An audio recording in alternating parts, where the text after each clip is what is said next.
Tomad toda la armadura de Dios para que podáis resistir en el día malo, y habiendo acabado todo, estar firmes. Estad pues firmes, ceñidos vuestros lomos con la verdad, y vestidos con la coraza de justicia, y calzados los pies con el apresto del Evangelio de la paz. Sobre todo, tomad el escudo de la fe, con que podáis apagar todos los dardos de fuego del maligno, y tomad el yelmo de la salvación y la espada del Espíritu, que es la palabra de Dios, orando en todo tiempo con toda oración y súplica en el Espíritu, y velando en ello con toda perseverancia y súplica por todos los santos, y por mí, a fin de que al abrir mi boca me sea dada palabra para dar a conocer con denuedo el misterio del Evangelio. Nehemías no ha sido el único que tuvo una batalla en sus manos. Si usted vive firmemente por Dios, usted también tendrá una batalla en sus manos. Y si es creyente y no la tiene, eso no dice nada bueno de su cristianismo, porque como la Biblia lo dice, el siervo no es mayor que su señor. Y en una batalla, aquel que se encuentra más cerca de su capitán está más propenso a ser también el blanco del enemigo. Si usted no está cerca del Señor, si su vida es fácil y cómoda, no se atreva a decir que sabe lo que es el enfrentarse con el enemigo. Como hijos de Dios, cuando estamos en guerra, y francamente siempre estamos en guerra, es una guerra entre la luz y las tinieblas, la vida y la muerte, el cielo y el infierno, e inevitablemente cada genuino cristiano estará en esa batalla. De este pasaje de Efesios quiero que notemos varios puntos importantes. Primero, nuestro adversario. De acuerdo a los versos 11 y 12, ¿qué es lo que sabemos de nuestro adversario, el diablo? Sabemos que es muy sutil. Por eso el apóstol dice que debemos estar firmes contra las acechanzas del diablo. En la historia de Nehemías, los enemigos les dijeron que caerían sobre ellos sorpresivamente, inesperadamente. Así actúa Satanás. Y mi amigo, ni su imaginación, ni su ingenio, ni su intelecto puede competir con la sagacidad y las sutilezas del diablo. Pero no solo que es sutil, sino que aunque usted no lo crea, también es espiritual. ¿Ha pensado alguna vez que el diablo sea espiritual? Será un gran día para todos los seres humanos cuando aprendamos que no todo lo espiritual es bueno o correcto. Vean lo que dice 1 de Juan 4:1. Amados, no creáis a todo espíritu, sino probad los espíritus si son de Dios, porque muchos falsos profetas han salido por el mundo. Satanás no solo es sutil y espiritual, sino que también es muy fuerte. El verso 12 de Efesios 6 dice, porque no tenemos lucha contra sangre y carne, sino contra principados, contra potestades, contra los gobernadores de las tinieblas en este siglo. Satanás es fuerte y poderoso, y no es bueno que subestimemos lo que él puede hacer. Mucha gente se ríe del diablo. Creen que solo es un personaje sobre el cual se dicen muchos chistes. Otros piensan que el diablo es una superstición medieval. Un hombrecito vestido de rojo, con un par de cuernos y un tridente en la mano para ensartar a los incautos. Nada más lejos de la verdad. Satanás es poderoso y malévolo, y tiene gran autoridad, y él engaña a todo el mundo, aun a los hijos de Dios. Pero no solo que es sutil, espiritual y fuerte, sino que también es siniestro. ¿Contra qué luchamos? Contra huestes espirituales de maldad en las regiones celestes. Esa es la clase de enemigo que enfrentamos, y será trágico si lo subestimamos. Pero la verdadera guerra de Satanás no es en contra de usted, mi amigo, mi amiga, sino en contra de Dios. Las personas malévolas siempre han sabido que si no pueden hacer daño directamente a una persona que odian, atacarán a alguien que esa persona ama.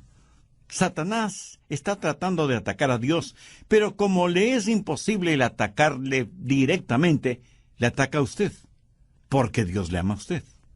Segundo, nuestra armadura. Esta armadura está descrita en los versos del 13 al 17, y quiero referirme a algunas piezas de esta armadura. Por ejemplo, tenemos el cinturón de la verdad. Los soldados en esos tiempos usaban una especie de faja o cinturón que tenía un doble propósito: servir de soporte a la columna vertebral y llevar sus armas de guerra. En otras palabras, este cinturón mantenía todas las cosas juntas. Por analogía, la palabra de Dios es nuestra espada, y es la verdad. Jesús, al orar al Padre a favor de los discípulos, dijo: santifícalos en tu verdad. Tu palabra es verdad. Y el salmista escribió: en mi corazón he guardado tus dichos, o sea, tu palabra, para no pecar contra ti. Una de las cosas que me mantiene activo no es cómo me siento, sino a quién conozco y sirvo. El diablo nos atacará con mentiras, y la única manera de discernir entre la verdad y la mentira, lo bueno y lo malo, lo justo o lo injusto, es conociendo la palabra de Dios, saturando nuestra alma con sus enseñanzas y pidiendo al Espíritu Santo que interprete esa palabra en nuestra mente y en nuestro corazón. Cuando el diablo le ataca con mentiras, es porque él sabe que usted no conoce la verdad. Ceñidos vuestros lomos con la verdad. Luego tenemos la coraza de justicia. Cada soldado tenía una especie de escudo que le protegía de flechas, lanzas o dardos encendidos. ¿Pero qué es la coraza de la justicia? Es una vida pura, porque no solo que el diablo atacará con dardos y flechas, sino también con impurezas. ¿Sabe cuál es mi más profundo deseo? Mantener mi vida pura. No tener ningún pecado no confesado y no arrepentido en mi vida. Y esto, mi amigo, mi amiga, no lo digo ni por vanidad ni por arrogancia. Yo sería un necio de tomo y lomo si estuviera aquí presentando este mensaje, si tuviera pecados no confesados o no arrepentidos en mi vida. Más que necio sería el estar tratando de luchar contra Satanás, teniendo pecados en mi vida. Dice la Biblia: no se ponga el sol sobre vuestro enojo, ni deis lugar al diablo. Verá, si yo no tengo la coraza de justicia, el diablo puede invadirme y hacer toda clase de obras malévolas y malvadas, porque no tuve mi coraza de justicia para defenderme. Debemos ser puros, debemos ser justos, debemos ser santos. Debemos estar en contra del pecado en todas sus manifestaciones.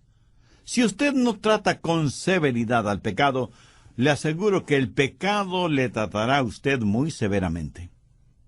Pablo también dice: calzados los pies con el apresto del Evangelio de la paz. El diablo quiere desanimarle y por lo tanto ha puesto toda clase de barreras, de obstáculos, de dificultades en el camino para que tropecemos y caigamos y nos hagamos daño. ¿Está usted en paz con Dios? ¿Están sus pies cubiertos con la preparación del Evangelio de paz? También se menciona el escudo de la fe. El diablo atacará con la mentira y será necesario tener puesto el cinturón de la verdad. Atacará con impurezas y debemos utilizar la coraza o escudo de justicia. Atacará con el desánimo y tendremos que calzarnos con el Evangelio de la paz. Y nos atacará poniendo dudas en nuestra mente, en nuestro corazón, porque Él no quiere que creamos en Dios.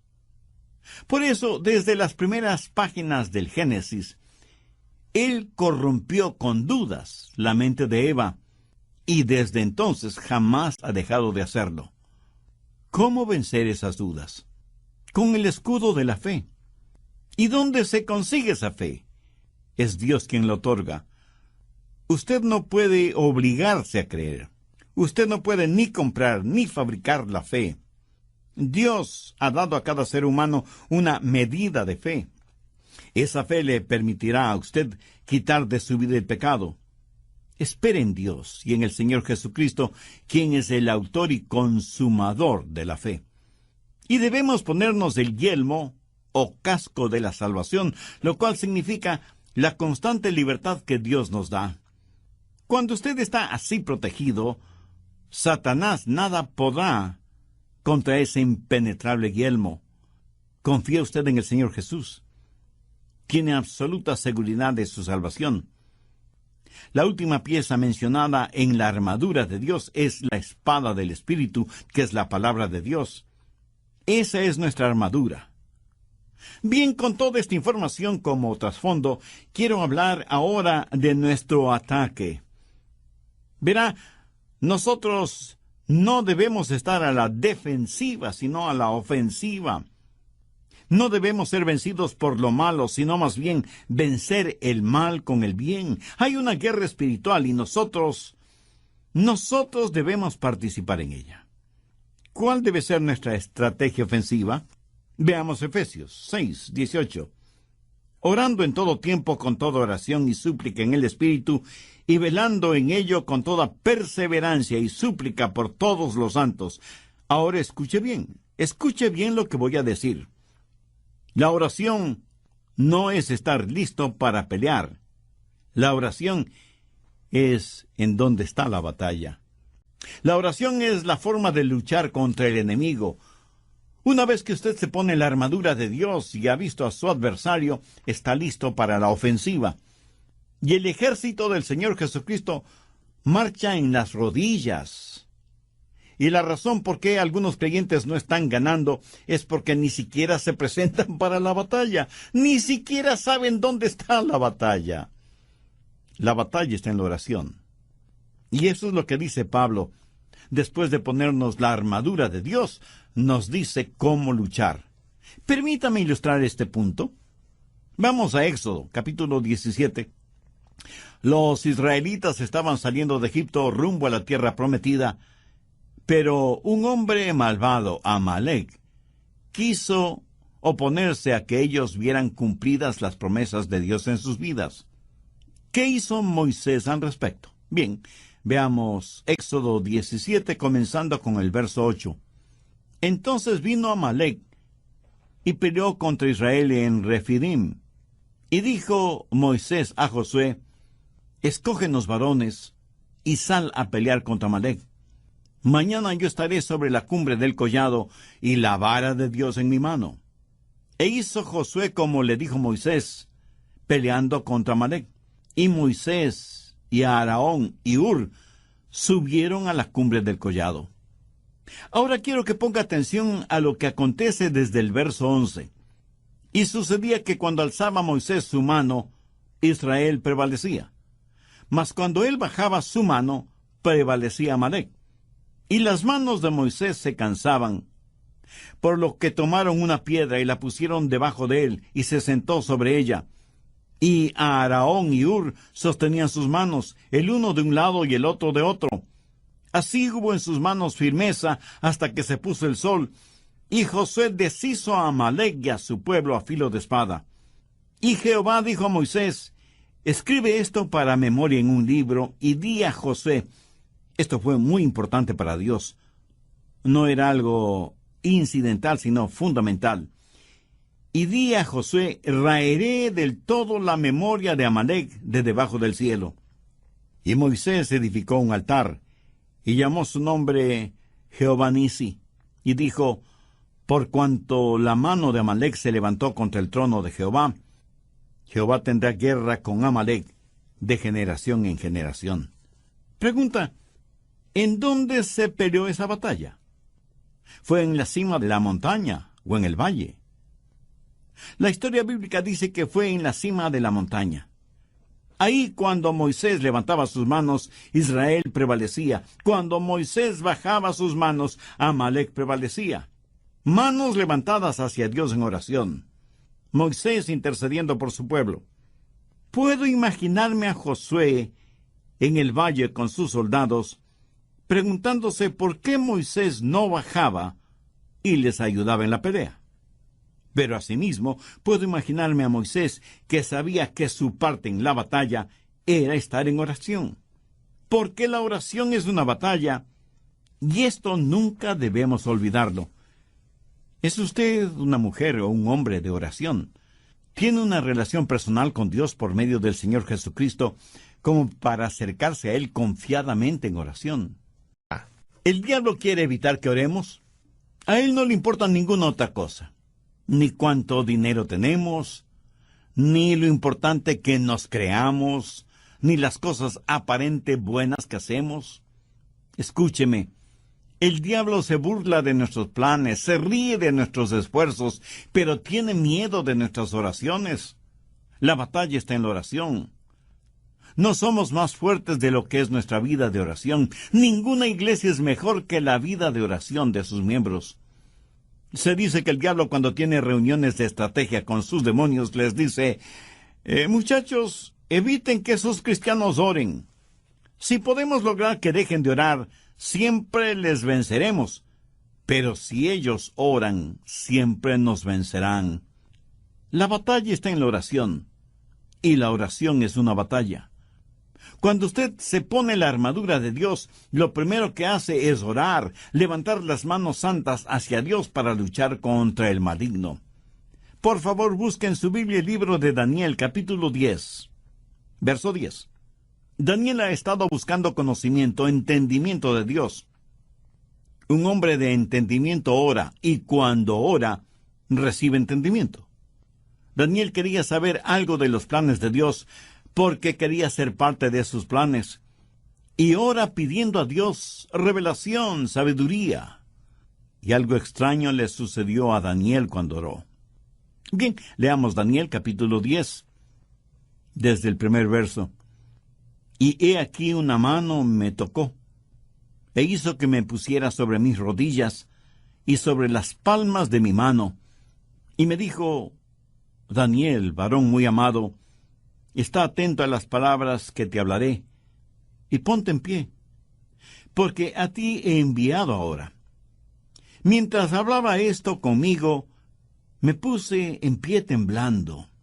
Entonces me dijo: Daniel, no temas, porque desde el primer día que dispusiste tu corazón a entender y a humillarte en la presencia de tu Dios, fueron oídas tus palabras, y a causa de tus palabras yo he venido. Mas el príncipe del reino de Persia se me opuso durante 21 días. Pero he aquí Miguel, uno de los principales príncipes, vino para ayudarme, y quedé allí con los reyes de Persia. He venido para hacerte saber lo que ha de venir a tu pueblo en los postreros días, porque la visión es para esos días. Mientras me decía estas palabras, estaba yo con los ojos puestos en tierra y enmudecido. Pero he aquí, uno con semejanza de hijo de hombre tocó mis labios. Entonces abrí mi boca y hablé, y dije al que estaba delante de mí: Señor mío, con la visión me ha sobrevenido dolores, y no me queda fuerza. Seguramente es un profundo y misterioso pasaje de las Escrituras, pero si no aprende nada más de este pasaje, deseo que aprenda lo siguiente. La oración es una verdadera batalla. Daniel había estado ayunando, orando, buscando el rostro de Dios. 21 días de humillarse delante de Dios sin recibir respuesta. Pero Daniel persistió en su ayuno y en sus oraciones hasta que finalmente un ángel vino y le dijo: traía la respuesta a tus oraciones, pero el príncipe de Persia me detuvo. Ahora, ¿quién era el príncipe de Persia? Bueno, se refiere a Satanás.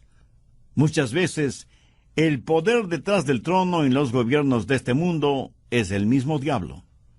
¿Recuerda cuando Jesús le dijo a Pedro: quítate de delante de mí, Satanás? No le estaba hablando a Pedro, sino al diablo que le motivó a decir lo que Pedro dijo. Y en Ezequiel 28, el diablo es llamado príncipe de Tiro. Y cuando la Biblia hace referencia al príncipe de Persia, literalmente está hablando del demonio que gobernaba sobre Persia, el poder detrás del trono. Anote al margen Efesios 6:12, porque no tenemos lucha contra sangre y carne, sino contra principados, contra potestades, contra los gobernadores de las tinieblas de este siglo, contra huestes espirituales de maldad en las regiones celestes. Pero hay algo maravilloso en todo esto, y que nos debe animar a todos. Si oramos como Daniel lo hizo, Dios puede poner ángeles a nuestro servicio. Dios puede enviar ángeles para que nos ministren. Anote Marcos 1, la parte final del verso 13. y los ángeles le servían. Y en Hechos 12, Pedro es liberado de la prisión por un ángel. Y en Hebreos 1, el verso 14, refiriéndose a los ángeles, dice: no son todos espíritus ministradores. Recuerde que cuando nos ponemos la armadura es para entrar en combate. Estoy seguro que muchos de ustedes a lo mejor me están preguntando, aunque sea telepáticamente: Pastor Rogers, ¿qué clase de batalla es esa batalla? Excelente inquietud. Para contestarle, tenga la bondad de buscar Efesios capítulo 6, versículo 18. Orando en todo tiempo con toda oración y súplica en el Espíritu. Y de inmediato surge otra pregunta: ¿qué es orar en el Espíritu? Eso, apreciado amigo, es orar escuchando. No es cuestión de acercarse al Señor y decirle: Dios, escucha lo que tu siervo dice. No, 1000 veces no. Es todo lo contrario. Es acercarse a Dios y decirle: habla, Señor, que tu siervo escucha. Cuando usted ora en el Espíritu le dice qué debe orar. La oración es una herramienta espiritual por medio de la cual forzamos la voluntad de Dios, para que Él haga nuestra voluntad. Orar es descubrir la voluntad de Dios y activarla en nuestra vida. La más dulce y significativa definición de la oración que conozco es la siguiente: orar es cuando el Espíritu Santo encuentra un deseo en el corazón del Padre, implanta ese deseo en nuestro propio corazón y lo reenvía al cielo en el poder de la cruz. Esa, mi amigo, es una oración eficaz y poderosa. ¿Ha aprendido usted a escuchar a Dios? En el capítulo 8 de Romanos se habla de nuestra relación con Dios, que es una relación padre-hijo. En Romanos capítulo 7, verso 4, nuestra relación con Dios se la define en términos de novio y novia. En Colosenses 3:24, la relación es de amo y siervo. Y en Juan 15:14, nuestra relación con Cristo es una relación de amistad. Vosotros sois mis amigos si hacéis lo que yo os mando. Todas estas relaciones, sea padre, hijo, marido, mujer, amo, siervo, tienen un elemento común muy importante: escuchar. ¿Escucha usted a Dios? ¿Ha aprendido a estar en quietud y decir: habla, Señor, que tu siervo escucha? Orar en el Espíritu no es simplemente el venir a la presencia de Dios con una enorme lista de compras. Es el estar quietos y conocer que Él es Dios. ¿Está su corazón sintonizado con el corazón de Dios? ¿Sabe cómo escuchar la voz de Dios? ¿Puede escuchar a Dios cuando Él le está hablando? Creo que una de las cosas excelentes en la práctica del ayuno es que podemos afinar nuestro oído para escuchar la voz de Dios. Orar en el Espíritu es una oración persistente que permanece. No podemos entrar apuradísimos a la presencia de Dios. Vea lo que Jesús dijo en Juan 15:7. Si permanecéis en mí y mis palabras permanecen en vosotros, pedid todo lo que queréis y os será hecho. Necesitamos permanecer en Cristo como los pámpanos permanecen en la vid. Un pámpano total y absolutamente depende de la vid. Jamás podrá usted llegar a dar ningún fruto si está separado de la vid. Orar en el Espíritu es permitir que la vida del Señor Jesucristo fluya a través nuestro, así como la savia fluye de la vid hacia los pámpanos. De acuerdo a las leyes rabínicas, la madera de un viñedo no servía para ser usada ni siquiera para los sacrificios en el templo. Uno no puede ni siquiera tallar la madera de la vid. Tampoco sirve para hacer muebles.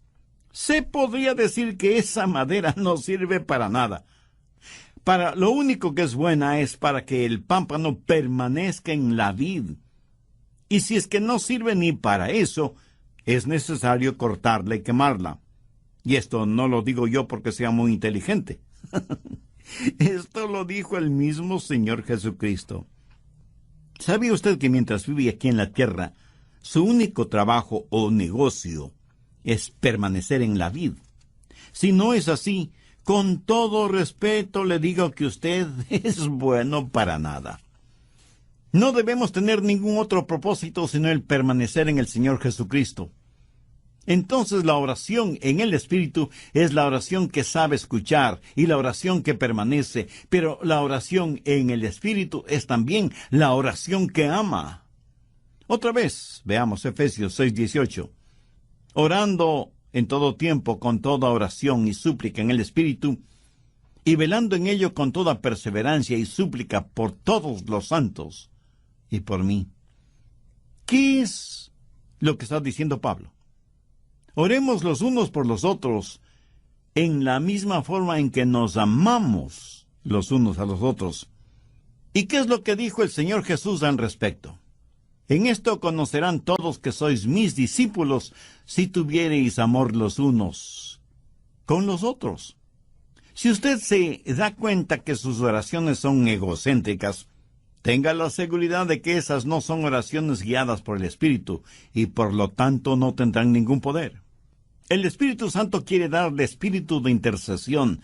Debemos ser intercedores, debemos aprender a orar por otras personas y no siempre solo por nosotros mismos. ¿Tiene algún problema? Entonces es el momento de orar por el problema de otra persona. Mire lo que dice Job 42:10. Es nada fácil. En realidad, cuando oramos en el Espíritu, derramamos sangre, sudor y lágrimas. No hay forma de vencer a Satanás si no estamos listos para la batalla. Ponernos la armadura de Dios es solo prepararnos para el combate. Y la batalla está en la oración. Y la oración es algo que el diablo no lo puede soportar. Jesús enseñó que no se puede robar la casa del hombre fuerte sin antes haber maniatado e inutilizado a ese hombre fuerte.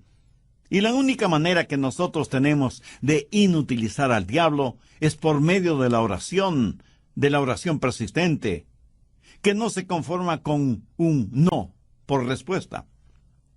¿Sabe usted lo que es testificar y el ganar almas? Eso no es la batalla.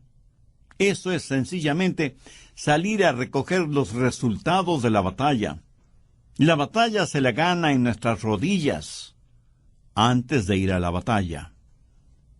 ¿Sabe lo que es la predicación del Evangelio, de las buenas nuevas de salvación? Eso no es la batalla.